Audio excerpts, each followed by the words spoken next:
Hello. Thank you for joining us. This holiday season, we're celebrating something extra. It was 50 years ago this month that Channel 4 first signed on the air. A lot has changed since that first broadcast day. But one thing remains the same, our commitment to you, our viewers. In the next hour, we're going to be taking a look back at our first half-century of quality news and entertainment programming, and we're going to take a look ahead to the new millennium. Brilliant run all the way to the Irish 21. Live coverage of a football game between Southern Methodist University and Notre Dame kicked off broadcasting on the new KRLD TV. 80,000 fans packed the Cotton Bowl for the Gridiron Clash, and thousands more watched from home. That first day came after a lot of hard work and planning. All of us here are thinking of the months and weeks that have gone into preparation of these programs. KRLD will be affiliated with the great CBS network. I was the first one, I guess, for TV operations to be hired. So then we started immediate construction. It was several months before we were on the air. So they have to install the first transmitter here. When we saw the television station first, it was a bunch of big boxes. It was quite a chore. We did pretty lengthy programming tests, and we had a remote unit that we started using right from the very beginning. My first day officially at Channel 4 was December 3rd, 1949. After the game, Eddie Barker anchored Channel 4's first show. Most of us who were in it then, realized that it had to be the coming thing. It was different. It was pictures. Dallas Times-Herald owners promised a quality of reception unexcelled by any station in the nation. At the time, more than half of the television sets in Texas were in the Dallas-Fort Worth area. Not many people had television sets. As a matter of fact, people would go around, whoever the neighbor was that had a TV set. In the beginning, Channel 4 was on the air about 34 hours a week, splitting time between CBS and local programming. Network programming in those days was in the form of 16mm film, which was called kinescope. They literally filmed what they were showing in New York. Ed Sullivan, all of these things were all kinescope, and they were a week old, but we got them on the air. It was pretty rustic. We didn't have our studios in operation here for quite some time, and we did operate and run live programs from a temporary studio up the street a couple of doors. At 586 feet, KRLD TV boasted the highest television tower in the world, with a signal that reached out about 90 miles from its downtown Dallas base. We operated on this tower for the first 6 years. But as the city grew, the building structures grew, and it became obvious that we needed much taller structures. Crews built a new tower in Cedar Hill at the highest point in Dallas County. Channel 4 used that tower for about 40 years until a military jet on training exercises slammed into it. They hit that tower and it sheared that wing off, and that plane took a spiral. And believe it or not, as it spiraled in such a way that the canopy was up, they hit the eject button, and both of them parachuted to the ground, folded up their parachutes, and walked away. It took 2 years to build the new 1,400-foot tower currently in use. Good morning. KRLD-TV Channel 4 Dallas-Fort Worth begins its regular schedule of operations, in part by mechanical reproduction. KRLD-TV is owned and operated by the Times-Herald Printing Company. Stay tuned to Channel 4 throughout the day for the best in television entertainment. That was the way the broadcast day began on one July day in 1970. A few hours later, Channel 4 signed back on with new call letters, KDFW, the DFW representing the ever-growing Dallas-Fort Worth viewing area. When the Times-Mirror Corporation bought the Dallas Times-Herald, is that the FCC regulations then required that they had to divest the radio from the television station. So part of the staff opted to stay with the radio station, part chose to stay with the TV station. CBS depended heavily on Channel 4 and its then state-of-the-art remote truck to cover big events. It was Channel 4's equipment at Mission Control that the network used to broadcast NASA's monumental moon landing. We copy it down, Eagle. Houston, Tranquility Base here. The Eagle has landed. Oh, boy. Boy. Okay, we're going to be busy for a minute. Wally, say something. I'm speechless. Dallas was one of the largest remote facility affiliates in the country. So they depended on Channel 4, Fox 4, as a provider of not only equipment, but for the crews that had a lot of experience built up at that time. The network also depended on Channel 4's remote bus and crew to do professional and college football games across the South in color. This guy had the power to stop a football game anytime he felt like it. Not when I felt like it. He had this big old glove right down by the sidelines, and the director said, "Stop the game, we're going for commercial." And then he had this big old glove, he goes, and everybody, referee blew the whistle. Everybody stopped. In 1995, that partnership with CBS came to an end. Welcome to your new home, Fox 4 Texas. July 2nd, 1995, Channel 4 signed on with a new look, a new name, and a new network. KDFW is now owned and operated by Fox. We're part of the largest television station group in the nation. Our challenge is to always know what's hot, what's fresh, and what's going to establish the next trend. We have to ride the crest of every cultural wave rather than get washed out in its wake. It's what our audience demands of us because we're different. We mean something different to them. We're part of their lives. We're relevant. We're Fox. And we're planning to stay that way for a long, long time. Commercials were live, programs were live, everything was live here. Coming up, live local TV from then until now. One stewardess was released. And later, we'll show you some of the pitfalls that go along with it. I think some of the most memorable stories I've done and people I've interviewed have been people who live right here in our communities, in our neighborhoods, neighbors that we don't know. For instance, Miss Rosie. Miss Rosie was a beautiful, elderly African-American woman who lived in a home that belonged to her father, and she didn't want to lose the property, so she didn't want to leave it. And it was literally falling down around her, but just to hear her say how important it was for her to have that piece of property and to watch people come to help her. That's what we're all about, community. And those are the stories that really touch my heart. Hello, ho, ho! Program. The first week, North Texans got to see local shows like The Supper Show and the OK Mr. Munn Show. That show featured an artist drawing his interpretation of music lyrics, an early ancestor of MTV. Station employees doubled as the studio band. Later programs included Shelley and His Neighbors and a police show called Confessions. Criminals that they would permit us at that time to bring from the county jail.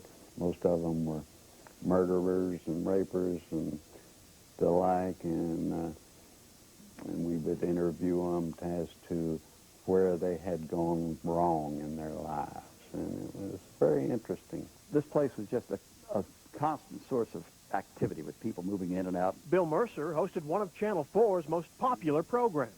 The program then came to studio wrestling, and we shot down the hall. We'd bring the wrestlers in, and be a few people around who'd come in and watch the show, 25 or 30 or 40, and we'd do a wrestling show. In the 50s, as television went from a novelty to a necessity, family entertainment revolved around the set. I Love Lucy, seen on Channel 4, became one of the greatest comedy blockbuster shows of all time. That talented performer, that versatile entertainer, Lucy Ricardo! The 1951 episode, when Lucy gave birth to little Ricky, is said to have captured nearly 70% of the audience. But because of the times, the word pregnant was never used in the show. The actual birth, which came on the same day as the TV birth, made front-page news, and critics declared that viewers had finally accepted television as the new medium. Some of the hardest people I ever tried to interview, Lucille Ball and Desi Arnaz. Boy, they went to the bottom of my list. They were difficult people to... They were stars, and they let you know they were stars. The advent of color added a whole new twist to television. In its early stages, it was quite archaic.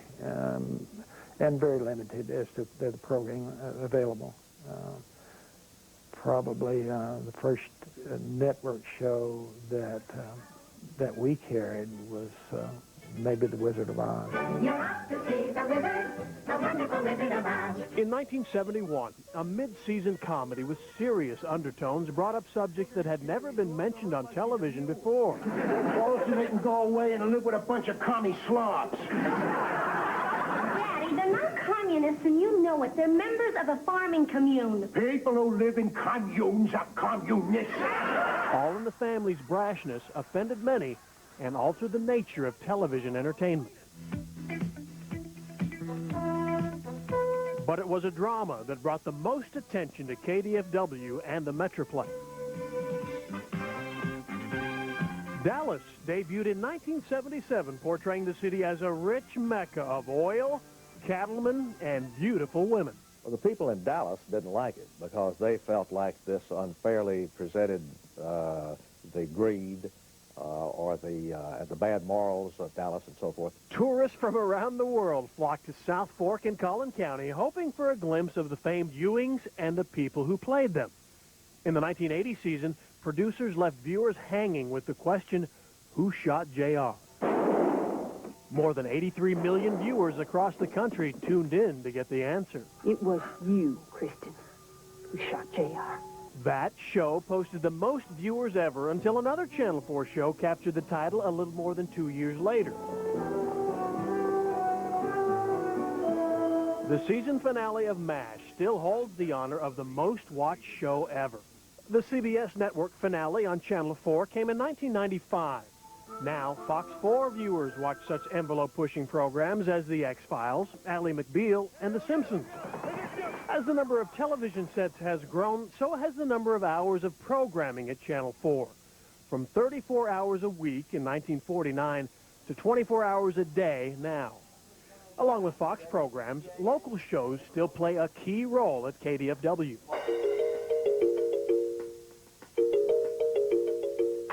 Insights is the longest-running public affairs show in North Texas.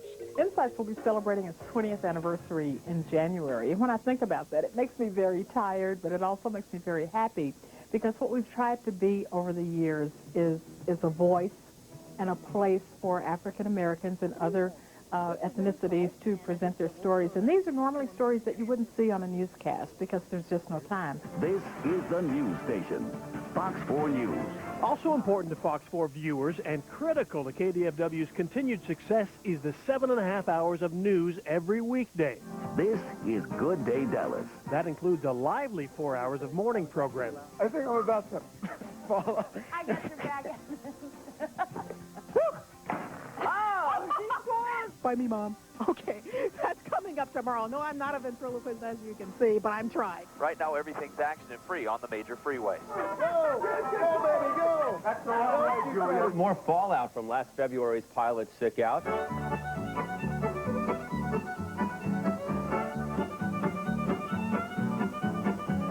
These folks are ready for the weekend. The morning show is only the beginning to our news day. Coming up next, a closer look at some of the biggest local news stories in the last 50 years. President Kennedy died at 1 p.m. Central Standard Time. And later, a look at what some say was a key factor in restoring the area's image after that tragic day. I think my most memorable moment was meeting Marina Oswald. And for some reason, we got an exclusive interview with her. I said, why are you talking to me? And she said, I like the color of your hair. It was red at the time. She said, I love your red hair. Who's your hairdresser? Years that we've been covering local news, the most traumatic event has been the assassination of President John F. Kennedy in downtown Dallas. What happened that November day changed the city and the nation. It also solidified television's impact on our lives. 2 years ago, I said that, introduced myself in Paris by saying that I was the man who had accompanied Mrs. Kennedy to Paris. I'm getting that same sensation as I travel around Texas.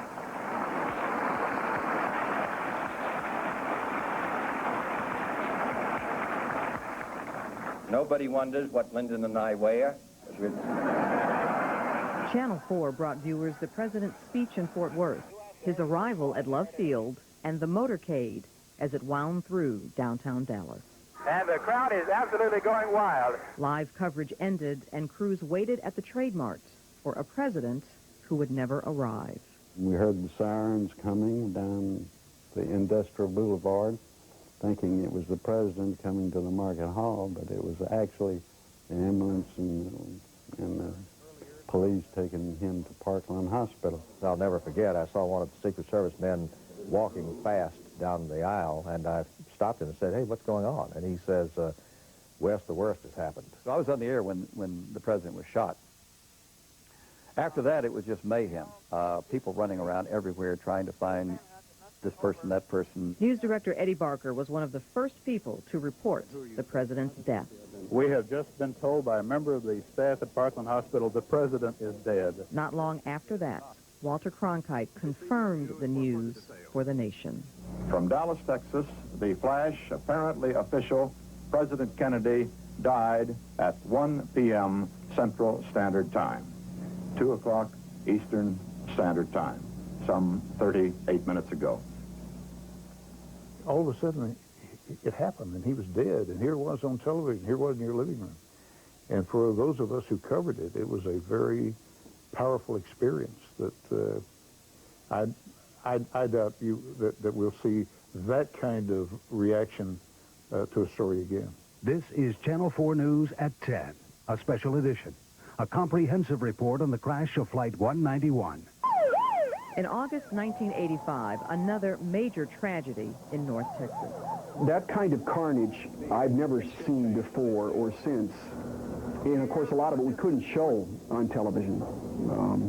And you wouldn't want to show on television. You wouldn't want to look at it. 137 lives were lost that night. Wind shear was later singled out as the cause of the Delta 191 crash, and changes were made in warning systems for pilots. This is a special edition of News 4 Texas at 6. The cult shooting. Branch Davidians had early warning in 1993 about a raid on their compound. The federal agents were caught off guard when David Koresh's followers opened fire one Sunday morning. I was sitting in my big chair ready to watch the football game when the phone rang. Pack a bag. You're going to Waco. And what I saw was unbelievable. I never thought we'd see that happen in Texas. No one ever imagined it was going to go on as long as it did. So to cover that was emotionally charged 51 days. This is News 4 Texas at noon. We went on the air with our noon news, and of course we had a crew of reporters and photographers down there. We have this vehicle smashing repeatedly into the compound. The ramming has not stopped since we have been on the air with the noon news. It continues even at this moment. We were live at 12:07 doing the noon news when the fire started. This is the first time that we have seen this, Walter. I said, "Rich, what is that? What is that coming up from the building there? Is that smoke or tear gas?" I was looking at the compound, and all of a sudden I see smoke coming over the top of this compound. And I start pulling on Rich's pant leg, and I'm trying to mouth the words to him. But we have what appears to be a fire going on right now, raging at the Branch Davidian compound. It was really hard to watch it go up in flames and know that nobody was coming out. It was sheer silence, and there was shock and disbelief on all of our faces and in all of our minds because we knew people were literally burning alive. Our coverage of the Branch Davidian story is an example of how technology has drastically changed the way we bring you the news from the early days. For video, we had a Polaroid camera. We'd go out and take snapshots of events and run back and stick it in front of the camera in the studio, and that was our video for our story. We used to have to go out and shoot film, bring it back in, process it, develop it, soup it as we called it in those days, edit the film, write the commentary to it, and then put it on the air. The station began actually stretching its technological legs about the time I got here. They had just made the transfer from film to all ENG, videotape. You could shoot on videotape and have it instantly available. Of course, changed everything in TV news. You didn't have to wait for the film to go through the processor. You could put it on the air right now. And then we got live trucks and satellite up in the sky that could beam us from anywhere, and that really changed local TV from being very local to an organization that could cover global news if we chose to. Richard Ray, Channel 4 News, Tegucigalpa, Honduras. And Pakistanis of differing political views agree. The world literally was at our feet, and we began doing stories that had not only local around the corner effect, but around the world effect. Join us beginning Monday as Channel 4 News salutes Texas. In May of 1986, Channel 4 News began a 3-week road trip. Salute Texas was designed to be a way to show off the newest technology, which was the satellite truck. The rumor was out that we were going to go and do a different newscast from a different city or different location every day, other than Saturday and Sunday. After the first show in the Guadalupe Mountains in West Texas, disaster struck. A helicopter carrying news operations manager Buster McGregor and pilot Irvin Patrick crashed. Both of them were killed. Buster and the pilot had simply gone back to Van Horn, Texas to get food, and when they came back is when the crash occurred. After the crash, the crew voted to go on and dedicated the rest of the trip to Buster and Irvin Patrick. We started in far west Texas out in El Paso, in that region, and went for 3 weeks all across the state of Texas in we were in the hill country, and we were in Austin, and we were in Galveston, and Lake Caddo, and some of the really spectacular places in Texas. And for 3 weeks, we did satellite television from the remote spots and the cities and the towns of Texas. After that test of satellite might, KDFW has never looked back. The Fox 4 satellite truck travels all over the nation. Our fleet of live trucks cover news all over North Texas. And Sky 4 is overhead with the power cam. Texas DPS is on the scene right there. This is a live picture from Sky 4 on the power cam. Our ability to cover news has expanded as the technology has expanded. We can cover more news. We can bring more information back to North Texas. Zole, down. Police are trying to develop more information. The plastic fencing that surrounds the disassembled stack. This is Vine Street in Victoria. It has now become part of the Guadalupe River. But the owners say it's all perfectly legal. You decide. Well, that long-awaited debate is finally over. This is some of the debris that is strewn along this 3 to 4 mile path that this storm cut. Everything is on paper. 600 boxes of inspection files. Now, the folks at the Humane Society are out in force right now. Thanks for joining us tonight at 10 o'clock. We'll see you tomorrow night. Behind the scenes is some big storm coverage. I think the thing that's always has surprised me the most is the responses of people that we've had to confront. We've had people who have been just downright hostile, like some of the drunk drivers that we confronted. Why are you drinking when that's a violation of your probation? Why are you such a stupid... And then one of the guys who was involved in odometer fraud who just got up and ran away from us. You never know how someone's going to respond when you get out with that microphone to confront them. Also, observations have improved so much. We think that we have more tornadoes each year. We don't have more tornadoes than we used to. We observe them now. Besides violent weather, the Metroplex has also experienced its share of weather extremes. A 1979 ice storm knocked out power to thousands of people and caused an estimated $14 million in damage. The summer of 1980 is remembered as the hottest one on record. Sometimes we wondered if it would ever cool off. 69 days of scorching, 100-plus heat. Across Texas, 60 people died that summer. Water was in short supply. Even ice was rationed. With the lack of rain and high temperatures, Lake Louisville dropped 14 feet below normal. A drought in the winter of spring of 1996 fueled brush fires in and around Parker County. The flames blackened thousands of acres of land. Too much rain, too fast, was a problem in the Metroplex in the spring of 1995. A slow-moving storm system dumped more than 3 inches of rain over Dallas in just 30 minutes. The flash flooding killed 20 people. Hail the size of baseballs fell on Fort Worth, pelting thousands of people at the Mayfest celebration. We knew there was severe weather in the area, but we did not know the extent that the hail was going to do, the amount of damage. That one storm caused $2 billion in damage. It ranks as the costliest thunderstorm in American history.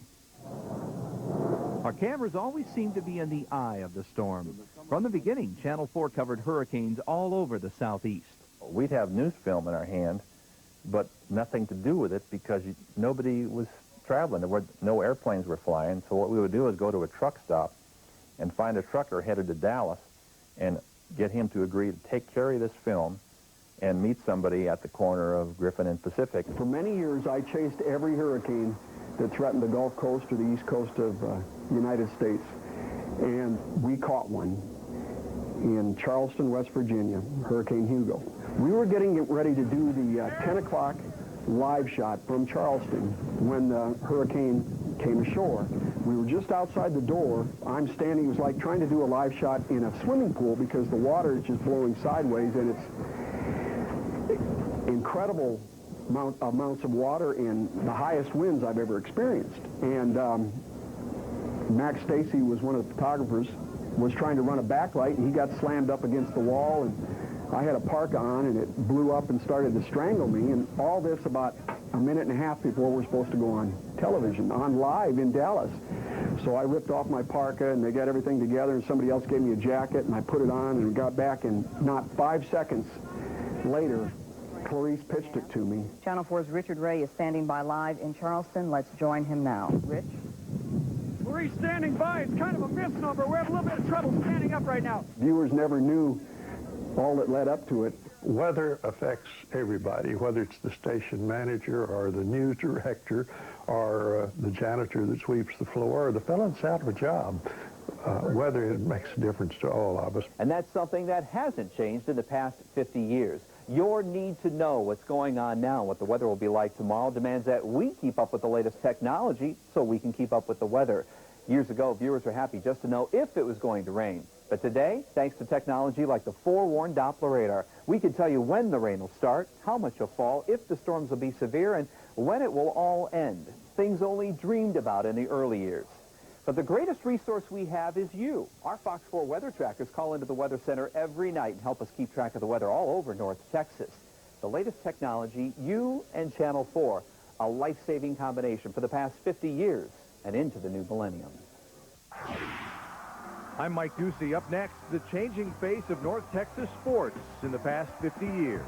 And why was Dandy Don squirming and the weatherman hopping? Tales from the floor crew still ahead. We had a guy in the news department who were all kind of funny. He kept a pistol in his drawer. And we didn't know why he kept it, but one day he pulled it out and just for fun fired it across at the janitor. But it turned out it was all blank. Scared us half to death. You know, you wouldn't do that today. He's finally coming to Channel 4. Ouch. Share a highlight with the world. It's no coincidence that the first program ever broadcast on Channel 4 was a football game. North Texans have always been big sports fans, and we've been here along the way to bring you the most important moments in sports over the past 50 years. Notre Dame won that December game, which marked Channel 4's first broadcast. The score was 27-20, and the Fighting Irish captured the national championship that year. College football was just about the only game in town at the time, but that would change 11 years later when two professional teams began playing in Dallas. The American Football League with the Texans was really a wild, crazy bunch, and they were a lot of fun. The Cowboys, of course, were in the staid National Football League, and it was much harder for them to succeed. You could fire a cannon for the Cotton Bowl for either franchise out there and not hit anybody because very few people were going to the games. The Kansas City Chiefs, which were then the Dallas Texans, went to Kansas City and became highly successful. But the NFL franchise awarded to Tex Schramm was here to stay.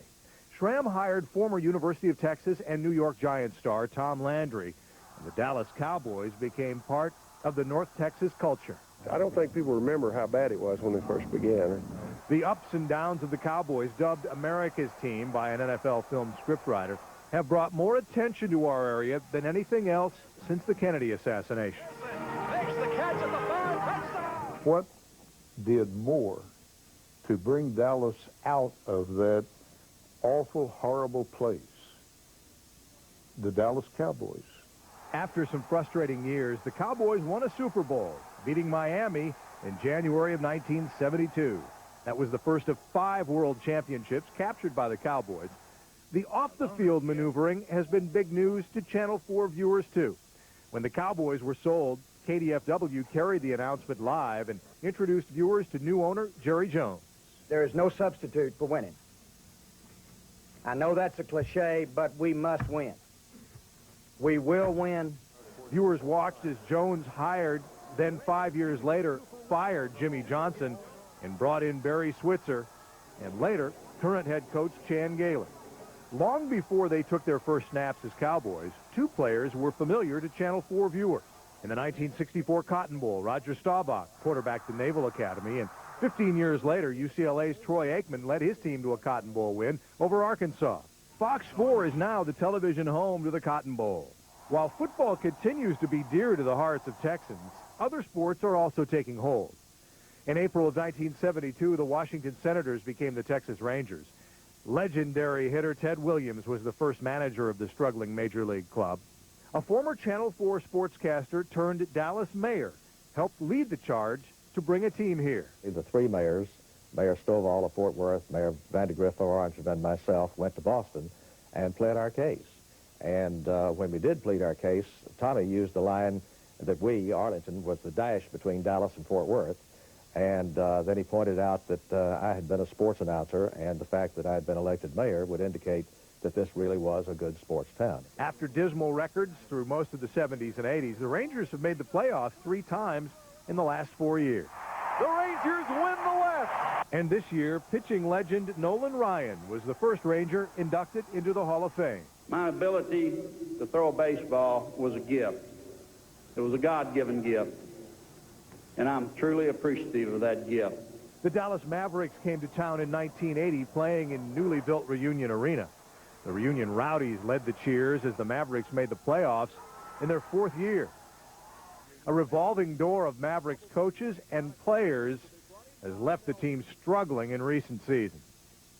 But that's not the case with their Reunion Arena partners. Our intention is for this coming year to call them the Dallas Stars. It's the first time in public we've mentioned that name, and it sounds nice. In 1993, the National Hockey League found a home in the Metroplex. Rebound score! This year, in thrilling fashion, the Stars brought the Stanley Cup to North Texas, and Fox 4 brought viewers the Metroplex celebration live. Holding the hardware. And in 1994, the eyes of the world were on Dallas as the city played host to World Cup soccer. Fans packed the Cotton Bowl to watch the world's most popular sport take its place on the stage in Texas. Green flag, green flag. The newest sport in North Texas is already revving up. Auto racing at the Texas Motor Speedway in Fort Worth consistently draws more than 100,000 people per event. We've come a long way from those 3 cameras that were used to bring local viewers that first SMU Notre Dame game in 1949. Quite a contrast to the dozen or so cameras you'll see now on Fox 4 for each Cowboys game.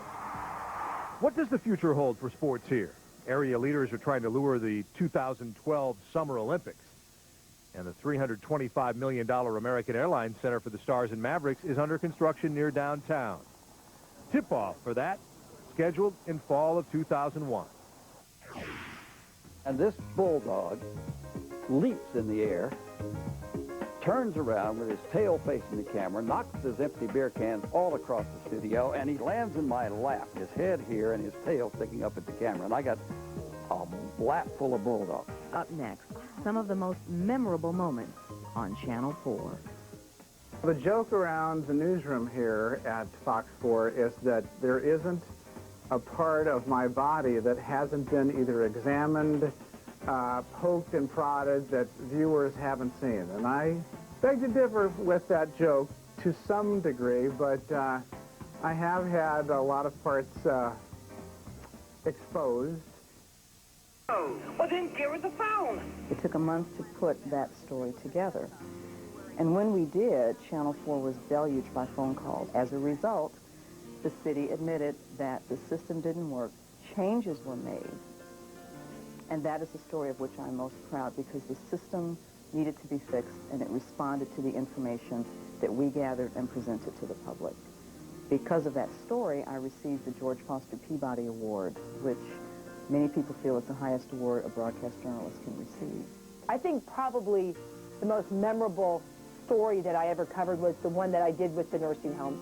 It was the first time in my life that instead of just interviewing somebody about what they were doing. I went in and actually exposed the problem myself by getting hired to work in these homes.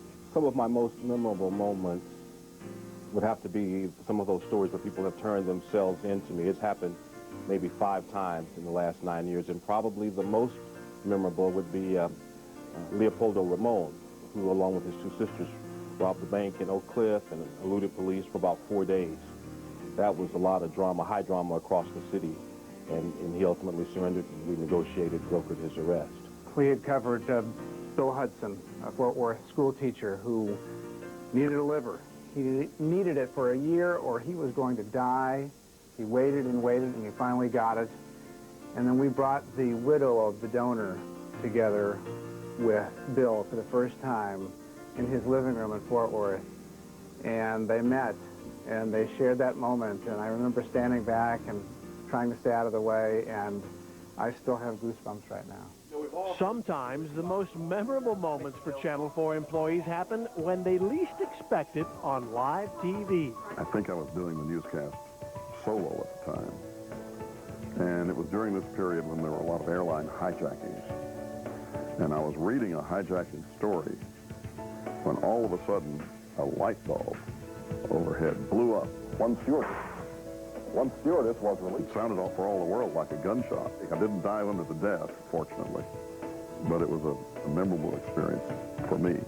He had this big, huge English bulldog, female, and we rehearsed the spot 2 or 3 times. Al Montez or Benny Molina, 2 dear, dear foremen, held the cue cards in those days. So we ran through the spot a couple of times. Everything was fine. All right. Eddie Barker's the news, we did this, we do this. Stand by, we're going to do sports. Put the bulldog up, have about 6 empty bulldog malt liquor cans over here. I'm sitting here, and they say, and Benny cues me, you're on. Good evening, I'm Bill Mercer, and this bulldog leaps in the air, turns around with his tail facing the camera, knocks those empty beer cans all across the studio, and he lands in my lap, his head here and his tail sticking up at the camera. And I got a lap full of bulldogs. That was live television. So what do? Well, you laugh. Everybody in the place was falling down crazy. You just pick the bulldog up, you set him down and say, that didn't work, but here's what's happening in sports. But most people who are watching the boob tube from out in the country don't realize that there's one person in front of the camera, there may be 10 or 12 not in front of the camera, but who are putting that together. And without them, it wouldn't go on the air. And it's those people behind the scenes who can add to the fun and unpredictability. Jim Underwood used to do the weather on panels that he did by hand. You know, we didn't have the electronics, so he would make all these maps. And he had to move from about 4 panels of maps. And I won't say who it was, Al or Ben, but Jim would be standing there on the air, and one of them would crawl across the floor and tie his shoestrings together. So that instead of walking, he had to kind of hop from one panel to another. Don Meredith had a show here, football player. And had a show, and just out of nowhere, I held up a sign that said, your zipper's down. It wasn't really, but and the funniest thing was them trying to cover, be cool about it and trying to cover and cross her legs when nothing was actually wrong, see? Viewers have watched Clarice Tinsley for more than 20 years, and boy, have they seen some changes. The saga of the hair. Well, hopefully I reflected the times in which we all lived, when it was like really long when I first came here, and then really short, and then everything in between. But the good thing is that I've been able to establish my credibility without having to worry about the length of my hair. But yeah, the hair has really changed over the years. Hopefully everybody else was looking like that or looked very similar. What will the Metroplex look like in the future? A peek inside the new millennium next. We were live on the air, and Mark and I were sort of holding this dog, making sure he wasn't going to jump off the desk. And I remember this dog all of a sudden just losing its cookies and throwing up massively on me, on Mark to a certain degree, on our sleeves, on the desk. And this was live on television. This is Kelly. Hello, Kelly. Poor Kelly, let me explain something. Kelly got a little car sick. He's doing fine now, but he does not like traveling in the car. So if you're going to adopt Kelly, you may want to bring a crate. Kelly is a 13-week-old terrier mix, and he'll probably... Poor Kelly. This time...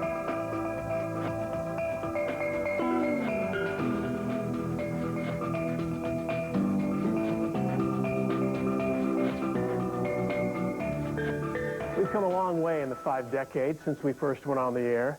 The Metroplex has grown by millions of people, and we are now the 7th largest television market in the entire country. And our ability to reach viewers through the power of television has also grown. Throughout this special, we've been taking a look back at the past. We'll now look to the future, to the 21st century. In the time I've been here, from being a big city to being a very big city, and for people who've been here longer, they remember a time when Dallas was a relatively small town.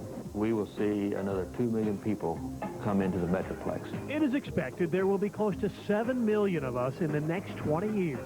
It appears that we're going to see a whole lot of growth in between DFW Airport and Alliance Airport, between Fort Worth and out to Denton and into Denton.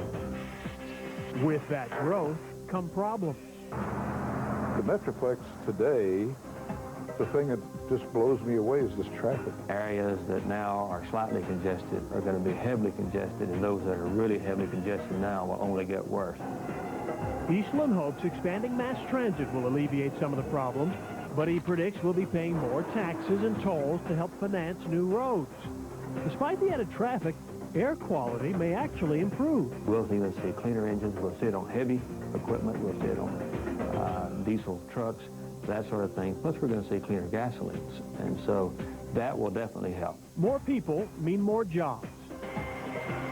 I would think that manufacturing will still be a part of our economy, but that high technology, probably things in that realm that we can't even foresee today, are going to be the opportunities that we have. The television industry is constantly seizing opportunities to bring you information faster and better. I think we're in the middle of a revolution now in terms of what television news is going to look like for the future. And I'm fascinated to see what that's going to be like, because sometimes I wonder, is it still going to be on the TV set, or are we going to be looking at it on an internet screen? There's already interaction between television and the internet. Viewers can log on to KDFWFox4.com anytime and get the latest headlines and information about stories seen on our air. High-definition TV is the wave of the future. The widescreen picture is sharper, and the new format expected to give viewers more choices. For those willing to pay the high prices, HD TVs are available now, but programming is limited. As we have for the past 50 years, Channel 4 will stay on top of the technological changes to bring you the news, entertainment, and information you need, and get it to you in the best possible way. The bottom line for me has always been that the people know best. And if you give people information, they will generally make good decisions. And anything we can do to do that benefits not only them but us, because we're doing our job and they'll trust us for it. The future at Fox 4 would not be possible without Channel 4 viewers. You've let us be part of your lives for the past 50 years. So we thank you for inviting us into your homes, and we hope you keep watching.